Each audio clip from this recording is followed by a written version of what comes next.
Here in the studio, we're joined now by Sweta Chakraborty. She's a risk and behavioral scientist and expert on climate science. We've been seeing these instances where countries have been slow to accept international aid to help fight these fires. These fires are burning. So why is this issue, these fires in the Amazon, why is it becoming so political?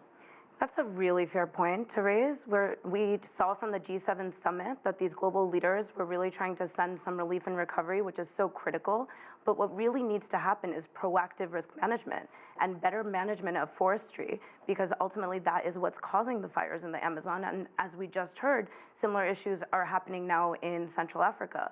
And so when you have agricultural lands that are requiring these types of prescription burning, is what it's referred to for those who practice it, that really just allows the lands to be made available for agricultural practices. You run the risk of it kind of taking off and resulting in these uncontrollable wildfires. So what really needs to happen is the scope needs to move from relief and recovery to proactive risk management of the land in the first place. So how do we get to that point? Because right now it's almost like, is it too late with these fires burning?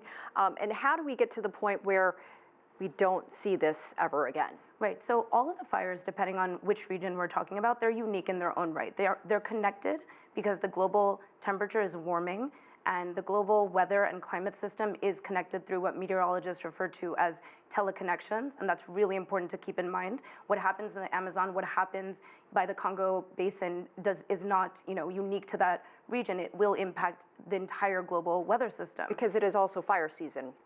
Well, there's no such thing as fire season anymore, unfortunately. What's happening is because the temperatures are warming globally, what we're seeing is what normally is seasonality of wildfires is actually now happening all year round, and that's significant.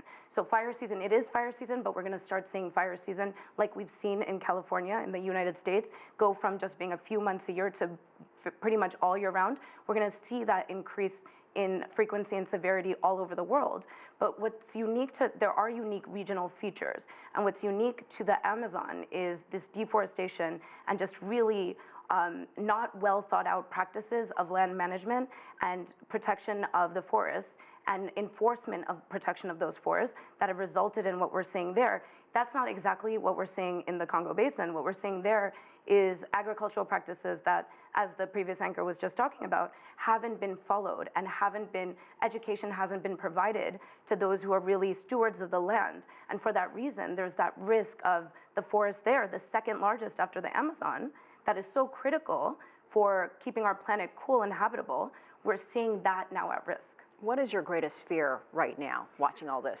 Yeah, so this is the kind of stuff that I work on a daily basis, and sometimes it's really hard to stay positive and be solution-oriented when you can see actively that this is happening and not enough global governance is being applied to it. We need real strong leadership. We need courageous leadership. My biggest fear is that we won't get that, and we won't get the global mitigation we require to keep the planet warming to under 2 degrees Celsius by 2040. That's the path we're on right now. So at the temperature we're at, we're seeing these really catastrophic events. You're seeing the fires burning. That's the kind of thing that I fear is going to get worse if we don't have real strong global leadership to maintain, if not reduce, the global warming. But right now, we're not even reaching the maintenance level. About 20 seconds left, so I hate to do this to you, but we're seeing millions and millions of dollars being pledged to fight these fires in the Amazon. Will they make a difference at all? So if we remember the amount of money that was spent in relief and recovery in the United States following the wildfires, that's hundreds of billions. So 20 million, 40 million is really a drop in the bucket. We need relief and recovery, we need support, we need aid, absolutely, but nothing is going to make a difference until we proactively address the fires before they start. All right, great context. Sweta Chakraborty, thank you so much for joining us. We appreciate it. Thank you for having me.